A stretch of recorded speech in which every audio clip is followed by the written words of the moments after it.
गर्भाधान संस्कार का इसमें परस्पर दंपति की अनुकूलता का भाव यहाँ पर 7वें और 8वें में कहा गया है। पत्नी की अनुकूलता अनुसार ही गर्भाधान की प्रक्रिया को संभव किया जाता है। और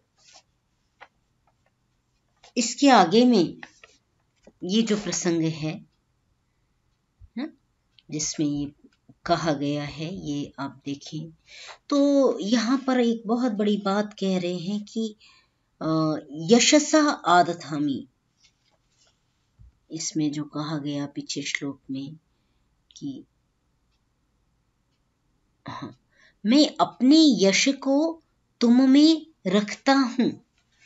तो जो मंत्र विद्या का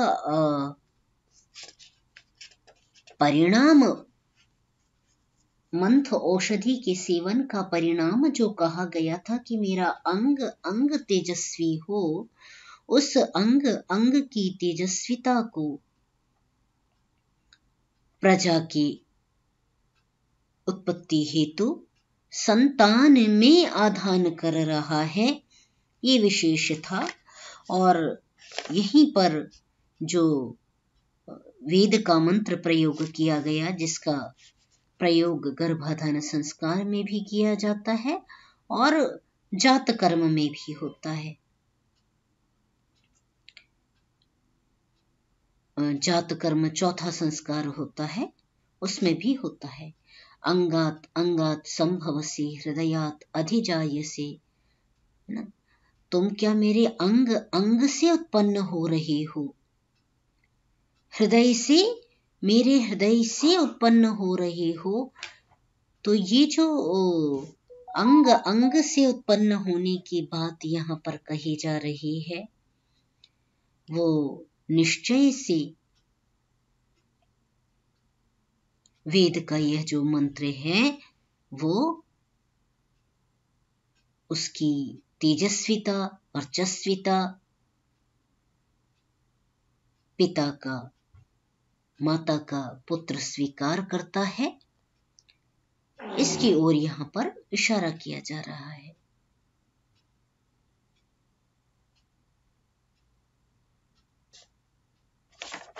और इसी में आगे देखें तो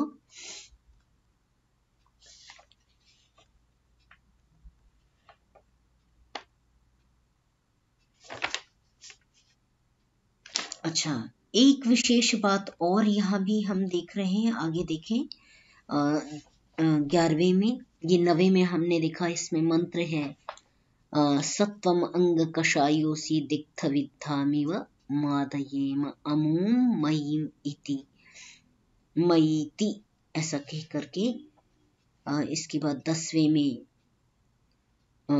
जो चर्चा है वो यामिच्छेन्न गर्भम दधीत इति तस्यामर्थम निष्ठाय मुखेन मुखम संधाय अभिप्राण्यापानात् इंद्रियण ते रेतसा रेतः आददे इति अरेताः एव भवति।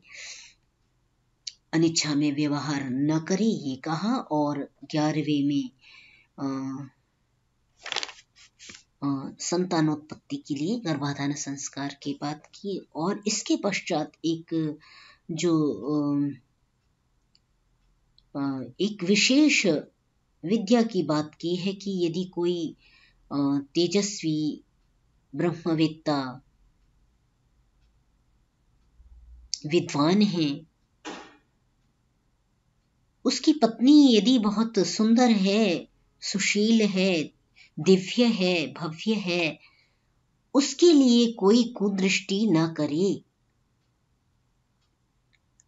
और उसके प्रति यदि कोई कुदृष्टि करता है तो उसको जो साधक है, ब्रह्मवेत्ता विद्वान है, वो नष्ट भ्रष्ट कर सकता है, उसको अभिशप्त कर सकता है।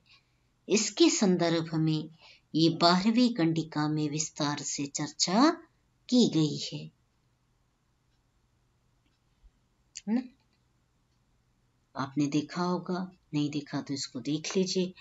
अथ यस्य जायाये जारः स्यात् तद् चेद्विष्यात् आमपात्रे अग्निम् उपसमाधाय प्रतिलोमं शरबर्हिः तीर्त्वा तस्मिन् एताः शरभृष्टिः प्रतिलोमाः सर्पिषा अक्ता जुहियान् मम समिध्ये अहोषीः इति।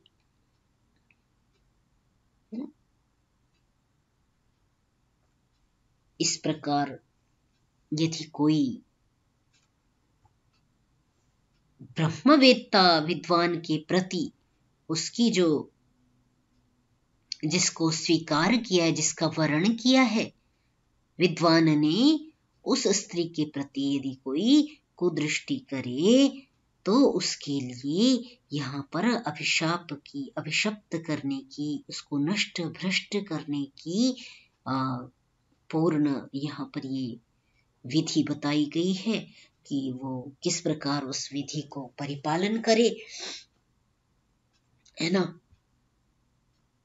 जो शर हैं उनको उल्टा करके प्रतिलोमम शरबर्हि तीर्त्वा, वो उसको आम पात्र में, जो नहीं पका हुआ पात्र है, उसके कच्चे मिट्टी के बर्तन में अग्नि को रखे और रखने के पश्चात सरकंडे को क्या करे, उसमें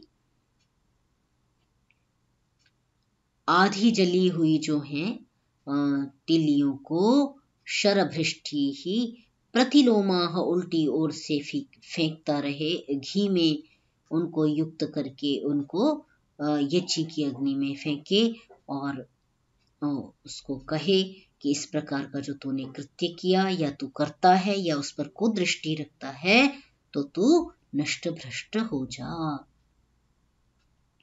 मैं तुम्हारे प्राण और अपान को नष्ट करता हूँ, मैं तुम्हारे पुत्र और पशुओं को नष्ट करता हूँ, तुम्हारे इष्टा सुकृत्य, जो तुम्हारे जितने भी अभीष्ट पुण्य हैं उन सब को नष्ट करता हूँ, तुम्हारी आशा और पराकाशा को मैं नष्ट करता हूँ, है ना। आशा और जो प्रत्याशाओं को भी मैं नष्ट करता हूँ।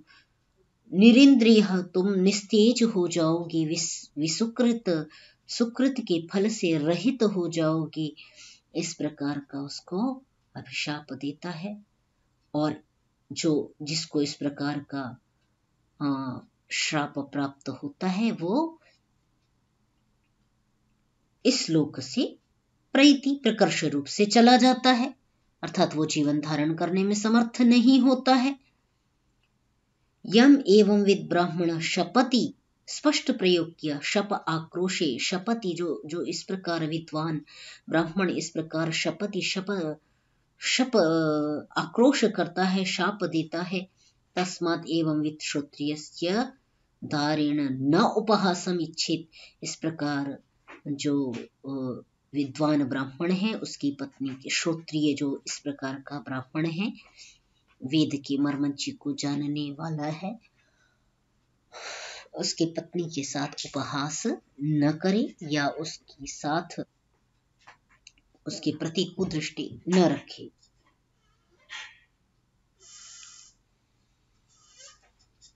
ठीक है।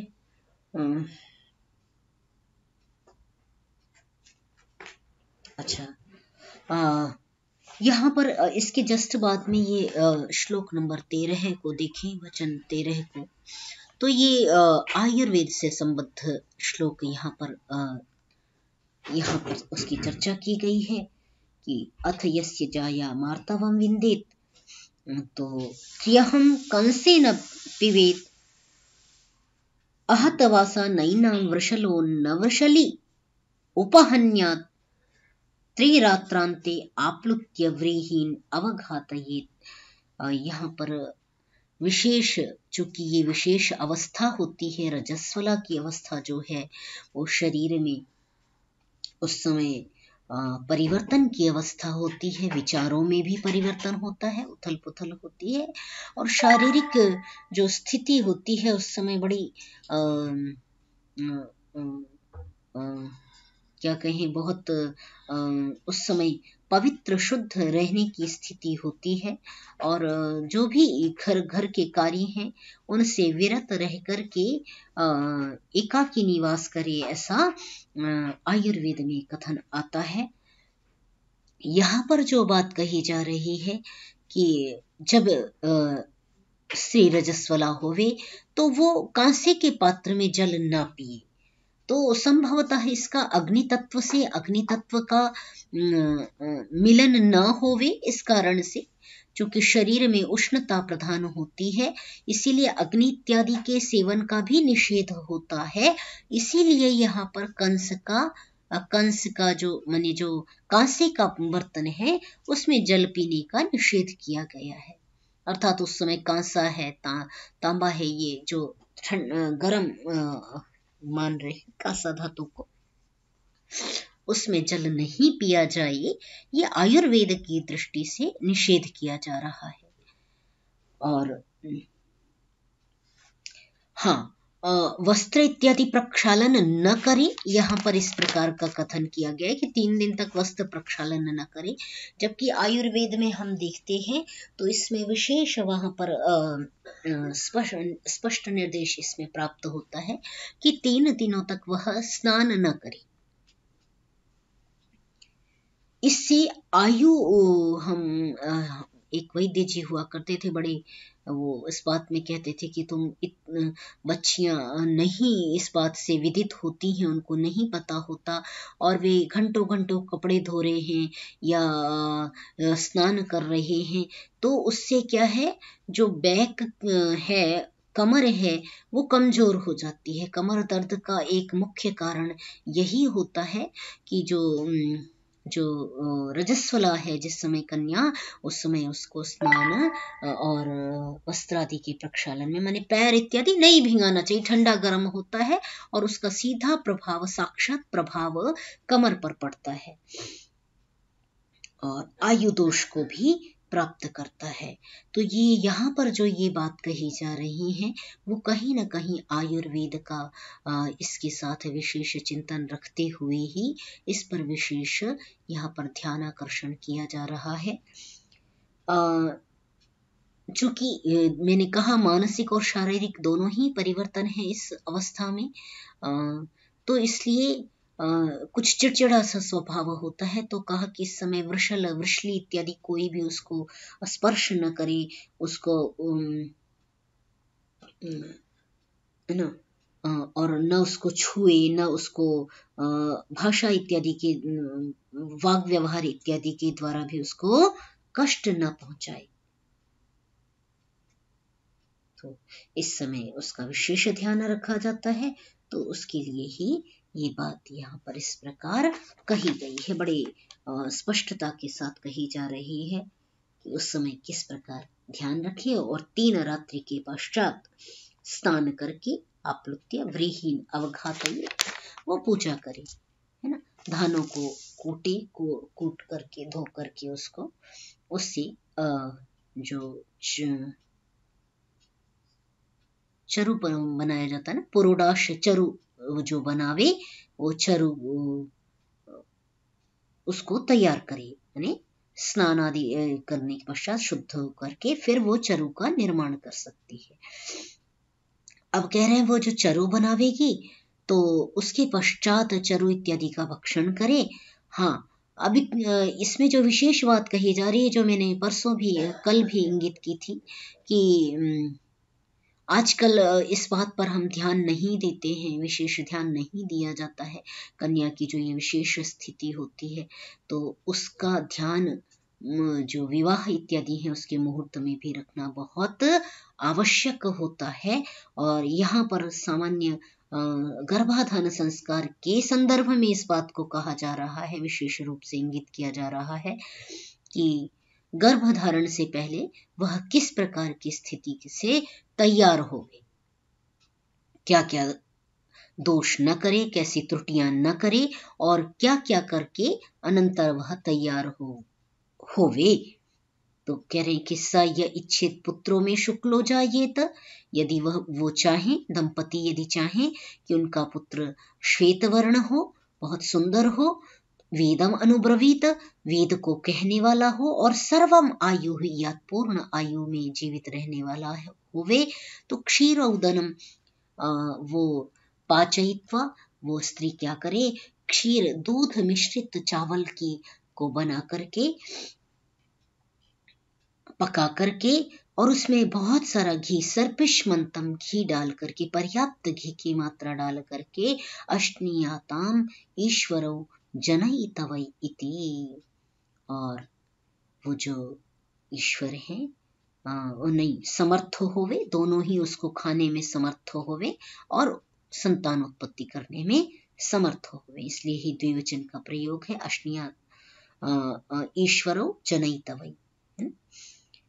अथ ये इच्छेत पुत्रों में कपिलः पिंगलो जायेत, यदि ऐसा चाहे कि मेरा पुत्र कपिल वर्ण होवे, है ना, कुछ लाल रंग वाला, ऑरेंज कलर, मतलब थोड़ा सा सफेद थोड़ा सा मिक्स कलर वाला होवे, ऐसा लाल रंग का थोड़ा सा ऐसे देखने में होवे, तो कुछ कुछ बच्चे जैसे बहुत लाल लाल से दिखते हैं, तो वो कह रहे हैं कपिलों में कपिलः पिंगलो जायेत, कुछ लाल कुछ पीले पीला पिंगल अक्षी वाला होवे, तो इस तरह का हो, और 2 वेदों का बोलने वाला होवे। एक वेद का, पहले में जो शुक्लो जायेत वेदम अनुप्रवीत की बात कही गई थी कि शुक्ल होवे, सुंदर होवे, और एक ही वेद का कहने वाला भी होवे। सभी वेदों में गतिमति क्रमशः होती है, तो एक एक वेद का ज्ञाता होवे, इस तरह क्रमशः यहाँ चर्चा हो रही है। इसीलिए जो ये उपाधियां देखी जाती हैं कि वेदी, द्विवेदी, त्रिवेदी, चतुर्वेदी, है ना, वेदी एक वेद वाला, द्विवेदी 2 वेदों का अध्ययन करने वाला। वस्तुतः वेदी इत्यादि शब्दों में भी थोड़ा सा भेद देखा जाता है, वेदा, द्विवेदा, त्रिवेदा इत्यादि भी कुछ कहते हैं कि इस तरह भी चतुर्वेदा इस प्रकार होना चाहिए। चतुर्वेद, तो चतुर्वेदी इत्यादि शब्दों का उच्चारण होता है, प्रयोग किया जाता है। तो यहाँ पर पहले के साथ एक वेद का संबंध, दूसरे के साथ 2 वेदों का संबंध किया जा रहा है, ठीक है। तो कपिलः पिंगलः जायेत वेदौ अनुब्रवीत, 2 वेदों का को बोलने वाला हो, उसके यथार्थ को जानने वाला हो और कहने वाला हो। सर्वम आयु, या संपूर्ण आयु करने वाला हो, पूर्ण आयु जीने वाला हो, वो दधि ओदनम पाचयित्वा, चावल को जो चरु बनाए, जो कूटे पीसे, उस चावल को दही में मिश्रित करके, पका करके, दही के साथ पका करके, सर्पिष्मंतम अश्नीयात, बहुत घी वाला उसको करके उसको खावे, दोनों लोग खावे, और दोनों समर्थ होवे, श्रेष्ठ संतान को, जैसी इच्छित संतान है वैसी 2 वेदों के जानने वाली संतान को जन्म देने में दोनों समर्थ होवे। अथ ये इच्छित पुत्रों में श्यामो लोहिताक्षो, यदि कोई चाहे मेरा पुत्र थोड़ा श्यामल भी हो चलेगा, है ना, काला हो और लोहिताक्ष, आंखें ऐसी हों, अत्यंत तेजस्वी हों, चमकदार हों, 3 वेदान ब्रूयात, अनुब्रवीत, 3 वेदों को, है ना, तो त्रयी विद्या को बोलने वाला होवे, सर्वम आयुः इयात इति औदनम पाचयित्वा, उद औदनम, जल के साथ चावलों को पका करके, सामान्यतः हम जब ये विधि कराते हैं तो हम लोग चावल ही, केवल भात ही पकवाते हैं, माने जल में पकवाते हैं, बाद में घी उसमें मिला करके भक्षण के लिए बोलते हैं। है ना। तो वस्तुतः यहाँ पर 3 विधियों का निर्देश किया गया है। दूध में पकाए तो खीर पका ले, और दही में पकाए तो कुछ जिसको राबड़ी या हरियाणा इत्यादि जगहों में कहा जाता है, दलिया वो करते हैं। तो यहाँ पर चावल का उल्लेख है कि दही और चावल को पका करके उसमें तब मंत्र अभिमंत्रित करे, और तीसरी स्थिति में जल के साथ चावल की स्थिति का कथन है कि उसमें पका करके वो खूब सारा घी डाल करके, प्रचुर घी की मात्रा डाल करके उसको भोजन करे, भक्षण करे, है ना। कुछ कहते हैं कि पहले दूसरे मंथ में घी इत्यादि नहीं देना चाहिए, तो इसमें कोई विरोधाभास नहीं है। ये जो स्थिति है ये औषधि के रूप में यहाँ पर ग्रहण किया जा रहा है, तो ये कोई दोष होता नहीं है इससे, ठीक है। तो इसको भोजन किया जा सकता है, खाया जा सकता है, थोड़ी ही मात्रा में वो ग्रहण किया जाता है। जबकि सीमंत नयन में भी इसी प्रकार वो जब मूंग के साथ वो बिना नमक की खिचड़ी का जब प्रावधान होता है उसमें भी प्रचुर घी देते हैं। 7वें मंथ में भी जो सीमंतोन्नयन संस्कार होता है उसमें भी दिया जाता है, तो दोष नहीं है इसमें। मेरा कहने का तात्पर्य केवल इतना ही है, ठीक है ना। ठीक है, स्पष्ट हो रहा है।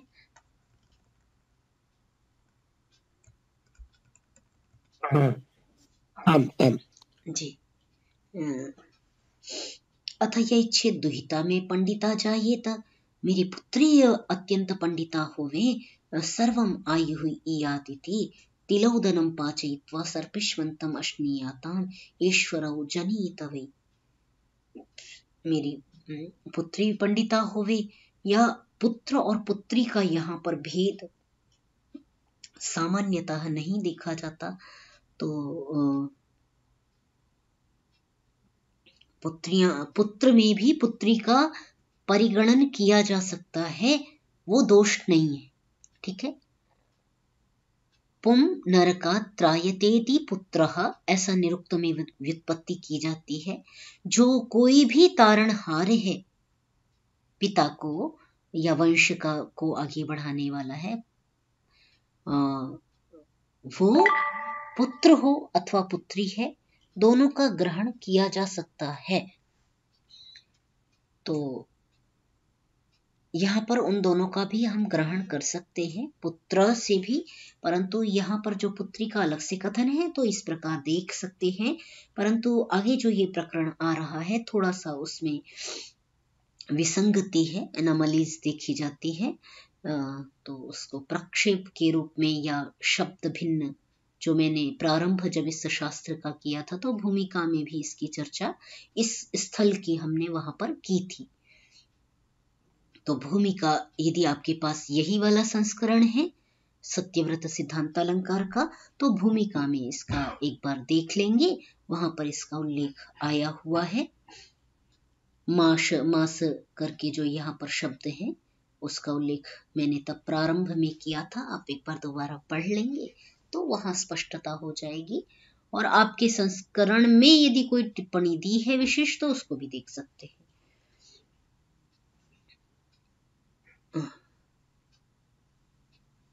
तो इस प्रकार वो उद और चावल को पका करके वो ग्रहण कर सकते हैं। हाँ, अब हम देख रहे थे 17वां कि जो पुत्री मेरी बहुत पंडिता होवे, तो वो तिल और चावल को पका करके उसमें बहुत सारा घी, प्रचुर घी डाल करके भक्षण करे, है ना। ईश्वर जनयितव, दोनों ही फिर इस प्रकार की संतान जन्म करने में समर्थ होते। अथ य इच्छित पुत्रों में पंडितः विगीतः सम्मितिंगमः, यदि कोई इस प्रकार चाहे कि मेरा पुत्र पंडित होवे और विगीतः समितिंगमः, वो अत्यंत विशेष प्रख्यात होवे, प्रशंसित कर्म वाला होवे, यशस्वी होवे, सभा इत्यादियों में बोलने में प्रचुर वक्ता होवे, कुशल वक्ता होवे। तो समितिंगमः, समिति में जाने वाला माने समिति में अपनी स्थापना करने वाला, अपनी बात को रखने वाला। तो इस प्रकार शुश्रूषिताम, जिसको सब सुनना चाहिए, सुनने की इच्छा सब रखें, जिसकी वाचम वाणी को, भाषिता जो अत्यंत भाषण करने वाला हो, वक्ता हो। भाषिता शब्द यहां पर वक्ता, जैसे हम बोलते हैं ना कर्ता गंता, वैसे भाषिता भाषण करने वाला। जायेत उत्पन्न हो, यदि ऐसा कोई चाहे, और सर्वान वेदान अनुब्रवीत सभी वेदों को बोलने वाला हो, सर्वम आयु यात पूर्ण आयु को प्राप्त होने वाला होवे, तो माशौदनम पाचयित्वा सर्पिष्मन्तम अश्नीयाताम इति ईश्वरौ जनयित वै औक्षेण व अर्षभेण व। जो इस प्रकार चाहे कि उसकी संतान अत्यंत यशस्वी हो, चारों वेदों को जानने वाली हो, वाक्मी हो, वाक निपुण हो, समितिंगम हो, ऐसी संतान को चाहने वाला, और जो बलशाली हो, माने जो बैल के समान, उक्षा के समान, ऋषभ के समान बलशाली संतान की प्राप्ति की इच्छा रखना चाहे, तो वह क्या करे, माश और उड़द, नहीं माश कहते हैं उड़द को, उड़द और चावल को मिश्रित करके उसको पकावे, और उसमें बहुत सारा विपुल घी डाल करके उसका भक्षण करे, तो वह श्रेष्ठ संतान को जन्म देने वाला होता है।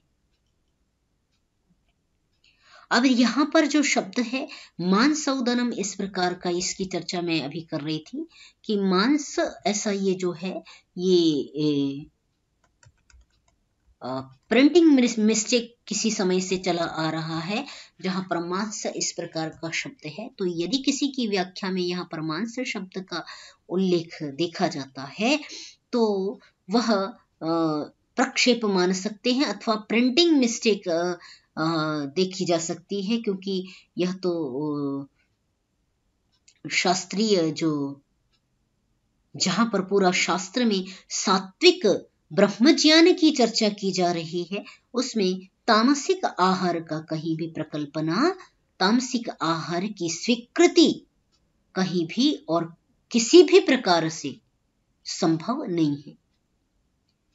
मांस इत्यादि का जो भोजन है, आहार है, वो यद्यपि बल को देने वाला है, परंतु चाहे आयुर्वेद इत्यादि ग्रंथों में देख ले, चरक इत्यादि ग्रंथों में, सब जगह उसको तामसिक आहार में परिगणित किया गया है।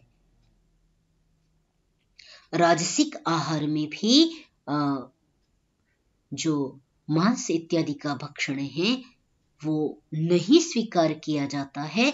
इस अर्थ में यदि इसके प्रक्षेप को देखें या प्रिंटिंग मिस्टेक को देखा जाए, तो यहाँ पर चूंकि ऊपर सभी औषधियों की चर्चा की जा रही है, दूध के साथ, दही के साथ चावल का मिश्रण की बात की, तिल के साथ मिश्रण की बात कर रहे हैं, तो यहाँ पे माश के साथ, माश जो उड़द होते हैं वो बहुत बलवर्धक होते हैं, और इसीलिए सर्दी में माश को खाने का विशेष प्रावधान होता है कि उस समय उतना माश सेवन किया जा सकता है, ताकत देने वाला होता है।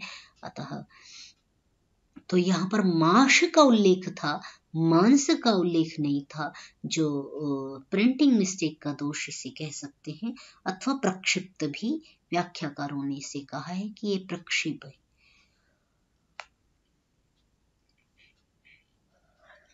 क्योंकि आर्ष और औक्ष ये बैल के ही पर्यायवाची हैं, दो शब्दों का प्रयोग, भाषा भी परिवर्तित है, तो प्रक्षिप्त है अथवा प्रिंटिंग मिस्टेक है, ऐसा इस रूप में इसको हम देख सकते हैं। ठीक है,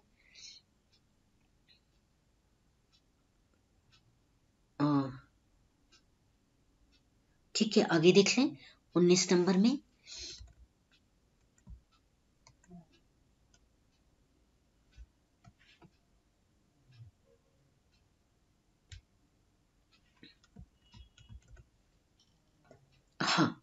अथ अभिप्रातः, प्रातः काल में वो इस प्रकार सर्वप्रथम स्थाली पाक बनावे। स्थाली पाक बना करके, स्थाली पाक माने जिसकी पीछे चर्चा कराए, जिस औषधि की, तो उस स्थाली पाक को प्रातः काल होते ही बनावे। उपघातम नहीं, स्थाली पाकावृताज्यम, स्थाली पाक को ढक करके हिला करके उसमें अच्छे से मने पका ले, और ढक करके पकाए। स्थाली पाकस्य उपघातम, जो होती, जो सिद्ध अन्न हो उसमें से थोड़ा सा अन्न अलग करके उससे हवन करता है। और आहुतियों में अग्नये स्वाहा, अनुमतये स्वाहा, देवाय सवित्रे, सत्य प्रसवाय स्वाहा इत्यादि मंत्रों से उत्तम प्रसव की हेतु, प्रसव में किसी भी प्रकार की बाधाएं न होवे, इन आहुतियों को प्रदान करता है। प्राश्नाति, आहुतियों को देने के बाद उस जो यज्ञ शेष है उसको स्थाली पाक में मिला करके, उद्धृत्य, उसमें से थोड़ा सा निकाल करके, प्राश्नाति, खाता है, स्वीकार करता है। प्राश्य खा करके इतरस्याह प्रयच्छति, अपनी जो उसकी पत्नी है उसको भी खाने के लिए देता है। प्रक्षाल्य, हाथों को धो करके, उदपात्रम, पूरयित्वा, जल से पात्र को भर करके, तेन एनाम त्रिहि अभ्युक्षति, अपनी पत्नी को 3 बार छींटे डालता है। उत्तिष्ठ अतः विश्वावसो अन्याम इच्छ प्रपूर्व्याम समजायाम पत्या सह इति, और उसको विश्वावसो इस संबोधन से यहाँ संबोधित किया गया। देखिए, नारी के लिए इतने बड़े बड़े संबोधन उपनिषद में या वेद में प्रयोग किए गए हैं, जिन पर हमारा ध्यान नहीं जाता है। यहाँ पर उसको विश्वावसु कहा गया, संपूर्ण विश्व को आवास देने वाली है, माने सबको आश्रय देने वाली, जो जगत को धारण करने वाली, जो जननी है ना। जननी शब्द का प्रयोग माने उत्पन्न करने वाली है, माता जननी होती है ना। जननी और माता का भेद ही इसी में है। पालन कोई भी कर सकता है, तो माता कोई भी हो सकती है, परंतु जो संतान को उत्पन्न करने वाली है, उस प्रसव पीड़ा को सहन करने वाली है, वो जननी है। तो बहुधा मन में ये चिंतन आता है कि आजकल तो वो जो सिजेरियन करके, भारत देश का ये बहुत बड़ा दुर्भाग्य है, हमारे जो चिकित्सक हैं, डॉक्टर हैं, वो उनका मुख्य उद्देश्य धनोपार्जन होता है, और कितने केस बनाए जा सकें इस प्रकार, तो वो माता को जननी बनने का सौभाग्य ही नहीं देते। उसको पेट काटा, बेहोश किया, एनेस्थीसिया दिया और साक्षात बच्चे को बाहर निकाल लिया। तो ये बहुत बड़ी विडंबना अपने देश की कहें कि ज्ञान का न प्रवाह है, ज्ञान का न प्रसार है। ज्ञान के अभाव में माता तो होती हैं, परंतु जननी का सौभाग्य, जननी बनने का सौभाग्य प्राप्त नहीं कर पाती हैं, जननी की उससे वंचित रह जाती हैं। यह हमारे देश की बहुत बड़ी विडंबना हो रही है, जिस पर ध्यान धरने की आवश्यकता है। तो यहाँ पर उसको विश्वावसु इस संबोधन से संबोधित किया जा रहा है कि वह संपूर्ण विश्व को आवास देने वाली, आश्रय देने वाली जो पत्नी है, जाया है, उससे आग्रह करता है कि तुम अपने जैसा अन्याम इच्छा, दूसरे की इच्छा करो, उसको जन्म दो। अथ एनाम अभिपद्यते अमह अहम अस्मि सात्वम सात्वम असि, अमह अहम अच्छा, ये प्रकरण हमने पहले भी किया था छांदोग्य में, है ना। अथ एनाम अभिपद्यते, और अमह अहम अस्मि सात्वम, याद आ रहा है। मैं प्राण हूं, तुम वाणी हो। सात्वमसि, तू वाणी है। अहम प्राण, मैं प्राण हूं। साम, अहम अस्मि, तुम, मैं साम हूं। तो ऋक्त्वम, तुम ऋचा हो। साम की ऋचा तुम हो। मैं द्युलोक हूं, तुम पृथ्वी हो। माने जो धारण करने वाली है, जन्म देने वाली है, उस महत्ता को यहाँ पर प्रतिपादित किया जा रहा है, पृथ्वी का सामर्थ्य। इसीलिए द्यौ को पिता का और पृथ्वी की उपमा माता को दी जाती है। एक मिनट दीजिए इनको बाहर। अच्छा चलो।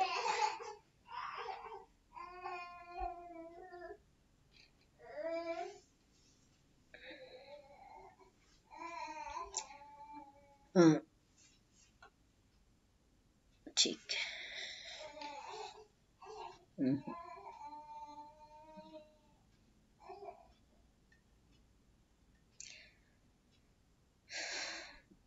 तो इस भाव से जो द्युलोक के समान आच्छादित करने वाला जो पिता है, उसकी महिमा को यहाँ पर कहा जा रहा है। पिता द्युलोक के समान है, प्राण के समान है, और प्राण से स्पंदित होने वाली वाणी स्त्री है।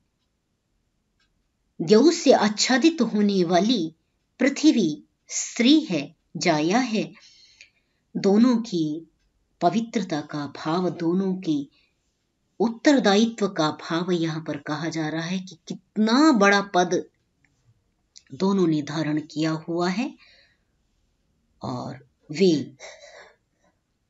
त्वं तावेहि संरभावहै सह रेतो दधावहै पुंसे पुत्राय वित्तय कि उत्तम श्रेष्ठ पुत्र की प्राप्ति के लिए वे साथ साथ मेल करें और उत्तम संतान को जन्म देवें। ठीक है, आज के लिए इतना ही करें। और कितना रह रहा है?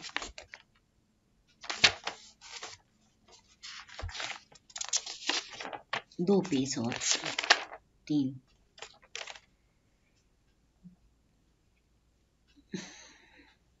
आगे इसमें जो है 21वें में उसकी उनकी किस प्रकार वो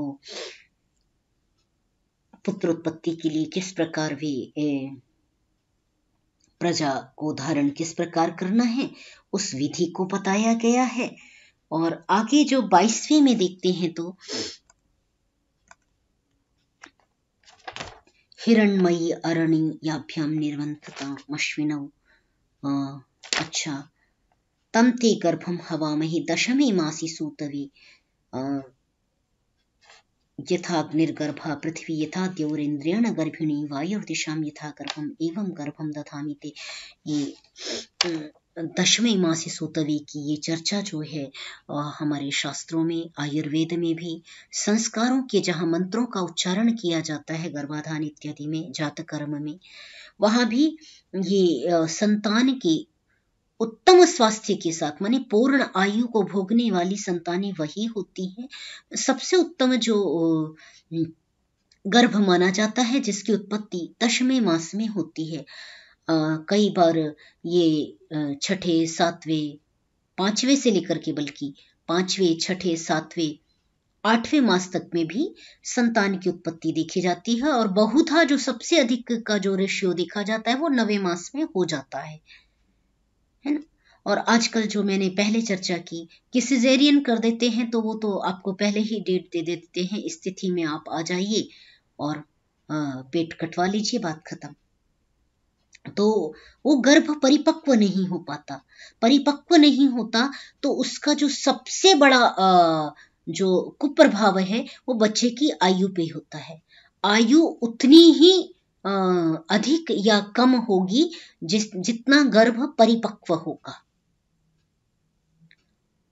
तो बहुधा ये जो गर्भ की परिपक्वावस्था है उसको दशम मास पर्यंत जो स्वीकृत किया गया है वो एक उत्तम संतान, पूर्ण संतान की जो कल्पना है, स्वस्थ संतान, दीर्घायु युक्त संतान की जो कामना है वो दशमे मासी की वेद में भी मंत्र है कि इसी को लेकर के दशमे मास में संतान उत्पन्न होवे, ऐसा करके। तो यहाँ पर भी वही बात की जा रही है कि वो हिरणमयी अरणि जो पुरुष स्त्री जो मंथन करने के उपरांत जैसे अग्नि प्रज्वलित हो उठती है, वैसे ही दो अरणियों से उत्पन्न स्वर्ण के समान संतान उत्पन्न होवे। और वो संतान के लिए कहा गया कि जैसे देव इंद्र, जैसे अग्नि, पृथ्वी के गर्भ में अग्नि विद्यमान है ना, देव के गर्भ में इंद्र विद्यमान है। अभी कितनी बड़ी विज्ञान की ओर इशारा चल रहा है, देख रहे हैं। अग्नि केवल और केवल पृथ्वी में है, हमने पहले चर्चा की थी, स्मरण होगा तो, नहीं तो उसको वहां पर जोड़ें कि अग्नि पृथ्वी में विद्यमान है, द्यौ में इंद्र विद्यमान है, दिशाओं में वायु विद्यमान है। ऐसे मैं ऐसे गर्भ को धारण करता हूं, ठीक है, धारण करती हूं करके उसमें ये भाव है। एवं गर्भम दधामि ते, और आगे सोष्यन्ति अद्भिः अभ्युक्षति। हाँ, ये वो प्रसव जो है वो सुंदर प्रकार से हो जावे, इसकी यहाँ पर चर्चा है। सोष्यन्तीम अद्भिः अभ्युक्षति, उसको जल के छींटे इस प्रकार दे करके कहे कि यथा वायु पुष्करिणीम समिंगयति सर्वतः, जैसे वायु जो है वो सरोवर के जल को सब ओर से हिला देती है, ऐसे ही जो गर्भ है वो एजतु, वो बाहर चला आवे, सह एव एतु जरायुणा, जरायु के साथ बाहर आवे, है ना, जरायु को छोड़ करके ना आवे। जो झिल्ली है माने बालक आवे, झिल्ली उसके साथ ही बाहर आ जावे। इंद्रस्य अयम व्रजः कृतः सार्गलः सपरिश्रयः तमिन्द्रम निर्जहि गर्भेण सावराम सह इति। इंद्र जो जीवात्मा है उसके लिए कहा अयम व्रजः कृतः, यही कठिन मार्ग तुम्हारे आने का बनाया है, और वह इस जरायु में 10 मास पर्यंत रहता है, और 10वें मास में वो परिश्रम पूर्वक इधर यहाँ से इस मार्ग से बाहर आता है। तमिन्द्र निर्जहि, उस इंद्र को तो सावरा, जो अवर था, जिससे वो लपेटा हुआ था, जिस झिल्ली में वो बंधा हुआ था, उस बंधक नाल के साथ में वह नाल और जरायु के साथ में वह बाहर की ओर आगमन करे। और ये जात कर्म के पश्चात की स्थिति का वर्णन है। ठीक है, इसको कल कर लेंगे। जात कर्म से लेकर के ये जात कर्म में किस प्रकार का कर्म किया जाता है, जैसे लोक में अवधारणा है सूतक की, कि सूतक में अग्नि नहीं, अग्नि का सेवन ना करे, क्या करे क्या ना करे इत्यादि। तो ये एक बार यहाँ देखने का ये प्रसंग है। तो 24 से कल देख लेते हैं, थोड़ा सा रह रहे 2 पेज रह रहे हैं, तो कल इसको समाप्त करके नया प्रकरण आरंभ कर लेंगे। आज के लिए इतना ही करते हैं। कोई प्रश्न हो, जिज्ञासा हो, पूछ सकते हैं।